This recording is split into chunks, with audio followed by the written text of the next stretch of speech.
আওয়ামী লীগ তো এতদিন একটা ভাব নিছে কি, গিলে করা পাঞ্জাবি পরবে, একটা পাশে চটি ব্যাগ থাকবে, সিথি করে চুল আঁচড়াবে, হ্যাঁ, এরপরে একটু একটু রবীন্দ্রনাথ করবে, শান্তিনিকেতনী ভাষায় বলবে, অশুদ্ধ অশ্লীল একদমই বলা যাবে না।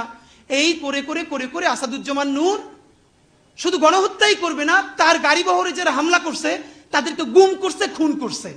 এই যে ছায়ানটি, এই যে উদিচি, এই পুরো গ্রুপটা তাদের প্রোডাক্ট করা। এই যে হুমায়ুন আহমেদের সাহেবের যে নাটক করতো আমির খসরু, কি জানি খসরু, ভুলে গেছি, স্বাধীন খসরু। ভাবেন 54 বছর বয়স এই স্টুপিডটার। মানে আওয়ামী লীগ যে কত বড় স্টুপিড হইতে পারে, ওদের সব গেছে। মানে ওরা এই দুনিয়ার সমস্ত নারী অধিকারের তো টেন্ডার নিয়ে আসছে, নারী অধিকার নিয়ে কথা বলবে, ওরা সংস্কৃতি কর্মী। এই যে একজন মহিলা উপদেষ্টা, তার ছবিটা পিছনে রাইখা যেই ভাষায় যা বলতেছে, এইটা তো ছাপরি বললেও হয় না, এটা দুনিয়া কোথাও নাই, এটা কোনো ক্লাসই নাই।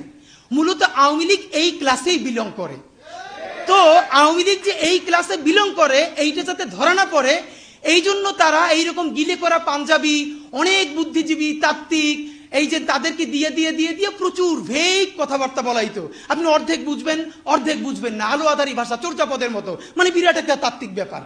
এই বলে বলে তারা বাঙালি জাতীয়তাবাদের নামে বাংলাদেশকে টুঙ্গিপাড়ার কলোনি বানাইছিল। আমাদেরকে এখন যেটা করতে হবে, সেই কলকাতা এবং টুঙ্গিপাড়ার কলোনিয়ালিজম ভেঙে ঢাকার বাংলাদেশ গড়ে তুলতে হবে। আর বাংলা মানে আর এখন আর কলকাতা না, বাংলা মানেই বাংলাদেশ। এই স্বাধীন পরিচয়ের জন্য আমাদের দীর্ঘ প্রস্তুতি নিতে হবে, মনস্তাত্ত্বিক লড়াই, সাংস্কৃতিক লড়াইয়ের জন্য। আমি আশা করছি যে আপনারা সবাই যে যার পরিসরে জুলাই শুধু বাঁচিয়ে রাখলে হবে না, জুলাইকে মাথা উঁচু করে বাঁচিয়ে রাখতে হবে। তাহলেই বাংলাদেশের স্বাধীনতা, সার্বভৌমত্ব বাঁচবে, বাংলাদেশ বাঁচবে। আপনাদের সবাইকে এমন অসাধারণ প্রোগ্রাম করার জন্য অনেক শুকরিয়া। বাংলাদেশ জিন্দাবাদ, ইনকিলাব জিন্দাবাদ।